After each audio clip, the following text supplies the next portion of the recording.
Hallelujah, hallelujah. Lórúkọ Jésù yóò dára fún wa. Lónìí àdúrà wa gbà. Òní ni àdúrà ọmọ mi yè lórúkọ Jésù. Lábẹ́ bó ti wù kí ó rí, àdúrà ò ní ṣe tèmi àti ìrètí. Lórúkọ Jésù, Ọlọ́run á gbóhùn wa. Ayérayé nínú àwọn ọ̀run á gbé ọ̀gá o. Ọ̀rọ̀ gọ̀jígò elétí ọ̀fẹ́ nìgbìnìgbìn awúwo má ṣe é gbé. Ọba kìkì ìmọ́lẹ̀ kìkì agbára lójoojúmọ́. Atórí aláìsàn ṣe igi lẹ́yìn ọgbà ènìyàn. Ọ̀gbàmùgbàmù ojú ọ̀run ò ṣe é gbámú. Yágbóyájò ọkùnrin ogun. Àráwò tí wọ́n lé ikú tìpìnlẹ̀. Ọlọ́run mímọ́, ọ̀kan lánàá, ọ̀kan lónìí, ọ̀kan títí ayérayé àìnípẹ̀kun. Ọba mi, oníṣẹ́ ẹlẹ́bùrú ìkẹ́, adákẹ́dájọ́, ọlọ́run àgbáyé, ọba àwọn ọba, olóríkì ńlá, ọlọ́wọ́ gbọgbọrọ tí ń yọ ọmọ rẹ̀ lọ́fìn, atórí aláìsùn ṣe, òwẹ́rí ọmọ fín dákedáke, egigun nínú aláboyún, ọlọ́run àwọn ọlọ́run, aṣáájú ogun lálọ, akẹ́yìn ogun lábọ̀, àárín ogun gangan fúnra rẹ̀. Ògo ni forúkọ rẹ̀, ọlọ́run ìjìnlẹ̀.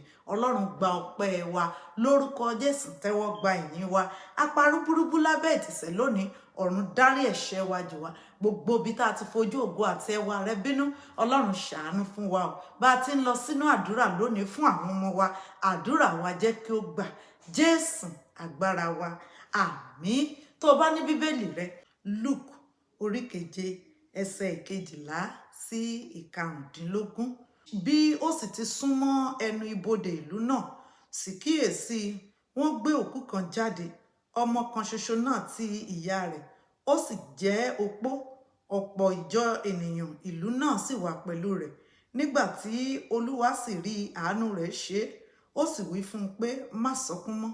Ó sì wá, ó sì fi ọwọ́ tọ́ àga pósí náà. Àwọn tí ó rù ú dúró jẹ́, ó sì wí pé ọmọkùnrin, mo wí fún ọ, dìde. Ẹni tí ó kú náà sì dìde jókòó. Ó bẹ̀rẹ̀ sí ní fọ́, ó sì fà á lé ìyá rẹ̀ lọ́wọ́. Ẹ̀rù sì bà gbogbo wọn, wọ́n sì yin Ọlọ́run lógo. Hallelujah. Bíbélì sọ wípé àánú rẹ̀ ṣe. Ó sọ wípé dìde. Ọmọkùnrin náà sì dìde, ó bẹ̀rẹ̀ sí ní fọhùn. Ó wá fà á lé ìyá rẹ̀ lọ́wọ́. Gbọ́ àṣẹ Olódùmarè lónìí. Gbogbo ibi tí èmi àti ìrẹ tá a ti ń sun ẹkún lórí àwọn ọmọ wa, lórúkọ Jésù lónìí, Ọlọ́run bẹ̀ wò. Gbọ́ ohùn Ọlọ́run ìkejì.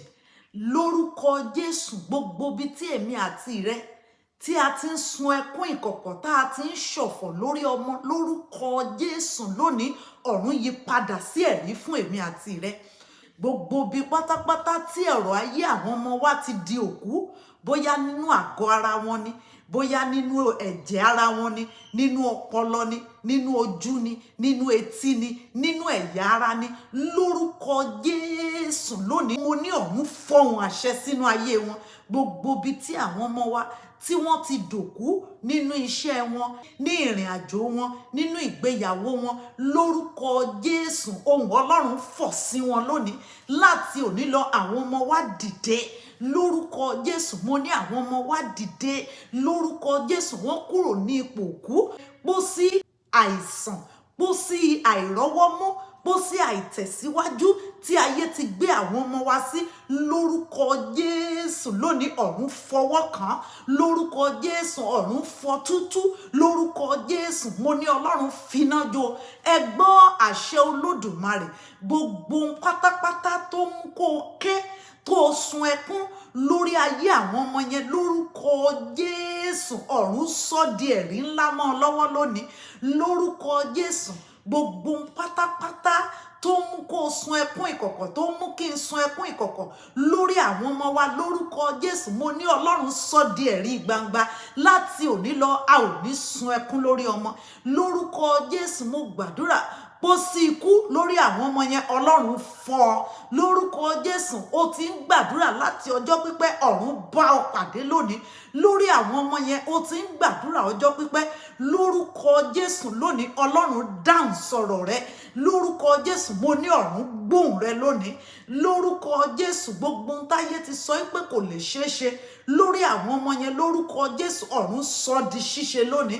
Ẹ gbọ́ àṣẹ Olódùmarè lórí àwọn ọmọ wa. A kì yóò sun ẹkún mọ́ lórúkọ Jésù. Mo ní a kì yóò ṣọ̀fọ̀ mọ́ lórúkọ Jésù. Mo gbàdúrà lónìí bí ikọ̀ àti ìríjú Olódùmarè títí ọdún yìí yóò fi parí, ẹ̀rí rere lórúkọ Jésù la ó máa jẹ́ lórí àwọn ọmọ wa. Orúkọ Jésù Ọlọ́run á fi wa ní ìsinmi lórí wọn. Ọlọ́run á fi ìfọ̀kànbalẹ̀ fún wa. Ọlọ́run á ràn wá lọ́wọ́ lórí wọn. Ọlọ́run á bá wa gbẹ̀rù ayé wọn. Lórúkọ Jésù mo gbàdúrà ìnira kò ní jẹ́ ti àwọn ọmọ wa mọ́ lórúkọ Jésù. Bẹ́ẹ̀ lolúwa wí o. Gbogbo ẹ̀yin tẹ́ ń wojú Ọlọ́run fún ọmọ, ọlẹ̀ ayọ̀ kó lọ sọ nínú yín. Òní làdúrà ọmọ mi yè lórúkọ Jésù. Ọ̀run kó gbóhùn yín ṣàṣẹ. Gbogbo ẹni tó ń ṣàìsàn lórúkọ Jésù lórí àkéte àìsàn yín, Ọlọ́run kó lọ mú yín lára dá. Gbogbo àwọn ọmọ tó ń ṣàìsàn, irú àìsàn ìbáwò kó jẹ́, Ọlọ́run kó bẹ̀ yín wò lórúkọ Jésù. Mo gbàdúrà gbogbo àwa abiyamọ, a ò ní fojú sunkún ọmọ. Ayọ̀ Ọlọ́run yóò kúnnú ayé wa lórí àwọn ọmọ wa. Bẹ́ẹ̀ lolúwa wí o. Jésù Olúwa wa. Àmín. Yóò dára fún wa o lórúkọ Jésù. Inú wa yóò dùn. Ẹ jẹ́ ká rí pa gbàdúrà yìí ká fi ṣọwọ́ sáwọn ẹlòmíràn. Àdúrà ò ní ṣe tiwa tì lórí àwọn ọmọ yẹn o. Bẹ́ẹ̀ lolúwa wí o. Jésù agbára wa. Àmín. Rí pé o gbàdúrà yìí ò fi ránṣẹ́ sẹ́lòmíì. Èmi náà ni olólùfẹ́ yín, Lady Evangelist Bọ́láńlé Ọlátóbi Ọlọ́finlóye. God bless you. Amen.